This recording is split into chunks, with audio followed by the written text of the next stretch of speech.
சந்திரபிரகாசன்ற இவன் ஒரு நியூஸ் சேனல்ல ஆங்கரா வேலை பார்க்கறான். இவன் நடத்துற விவாத மேட நியூஸ் எல்லாரும் பார்க்கறனால அந்த சேனலும் நம்பர் 1 இடத்துல இருக்குது. திடீர்னு ஒரு நாள் இந்த ஊர் உள்துறை அமைச்சர் வீட்டுல மாவோயிஸ்டுகள் போஸ்டர் ஓட்டிட்டு போயிடுறாங்க. அமைச்சர் வீட்டுல மாவோயிஸ்ட் பூந்து போஸ்டர் ஓட்டிருக்காங்கன்னா இது யாரோட கவனக்குறைவுன்னு சொல்லி ஒரு விவாத மேட நடத்துறான். அதுக்காக ஒரு ரிட்டையர்டு டிஎஜிபி வர வச்சிருக்காங்க. அதே சமயம் இவங்களுக்கு போட்டியா இருக்கக்கூடிய ஒரு நியூஸ் சேனல்ல பிரதீப்ன்ற ஆங்கர் அந்த போஸ்டர் ஒட்டினவனே பேட்டி எடுத்துறான். இவங்களோட விவாத மேட நியூஸோட அவங்க நியூஸ் பாப்புலர் ஆயிருது. இவனோட எம்டி அந்த பிரதீப்பை பத்தி பெருமையா பேச ஆரம்பிக்கிறாரு.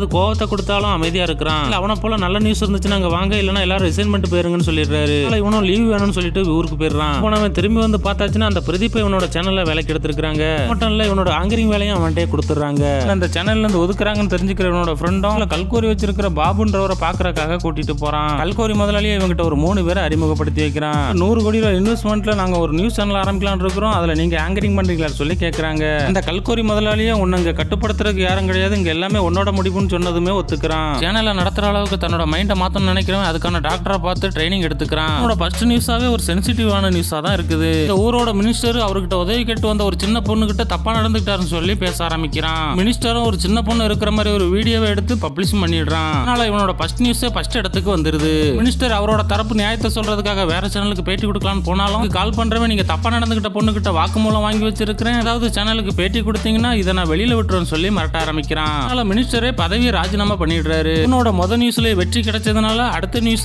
ஹோட்டலுக்குள்ள லவர்ஸ் போறத வீடியோ எடுத்து போட்டு அதே விவாத மேடையா நடத்துறான். விவாதத்தை கேட்கிற எதிர்கட்சிக்காரங்களும் ஊர்ல இருக்கக்கூடிய லவர்ஸ் எல்லாருமே அடிச்சு தரத்த ஆரம்பிக்கிறாங்க. பேச்சு திறமையில அந்த நியூஸ் சேனலே நம்பர் 1 இடத்துக்கு வந்துருது. சில பேர் மட்டும் இவன் பேசுறதுக்கு எதிராக போராட்டம் நடத்துறாங்க.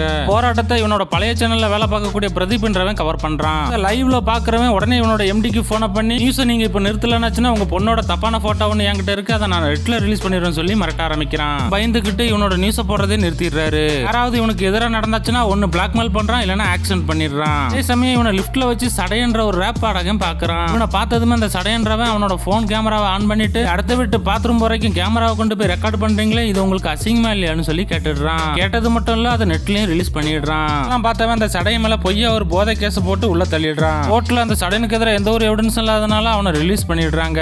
வெளியில வர அந்த ரேப் பாடகன் அவனோட சேனல் மேல நஷ்டஈடு கேட்டு வழக்கு பதிவு பண்ணிடுறான். அவனை கோர்ட்டுக்கு வர வச்சு இவனை விசாரிக்க ஆரம்பிக்கிறாங்க. கோர்ட்டுக்கு வரவே நாங்க ஒரு நியூஸ் ரிப்போர்ட்டர், எங்களுக்கு பேசுறதுக்கு சுதந்திரம் இருக்குது, எங்களை யாருமே கேள்வி கேட்க கூடாதுன்னு சொல்றான். எதிர்த்தரப்பு வக்கீலோ பர்சனலா அவனை அட்டாக் பண்ணிருக்குன்னு சொல்றாங்க. 2 பேருமே மாத்தி பேசிக்கிட்டே இருக்க கட்டத்துல என் மேல எந்த கேஸுமே கிடையாது, நீங்க வேணா விசாரிச்சு பாருங்கன்னு சொல்லிடுறான். எதிர்த்தரப்பு வக்கீல உங்க மேல ஒரு கேஸ் இருக்குன்னு சொல்லி ஒரு பொண்ணை வர வைக்கிறாங்க. அந்த பொண்ணு மினிஸ்டர் கூட இருந்தது நான் தான், என்ன அப்படி இருக்க சொன்னதே இவரு தான் சொல்லிடுறா. மட்டும் இல்ல நியூஸுக்காக இன்னமும் நிறைய தப்பு பண்ணிருக்காரு சொல்லிடுறா. இதெல்லாம் கேட்ட ஜட்ஜ் கூட்டிட்டு போய் நல்லா விசாரிங்கன்னு சொல்லி போலீஸ்க்கே உத்தரவு போட்டுறாரு. சில போலீஸும் வந்து இவனை கைது பண்ணிட்டு போயிடுறாங்க.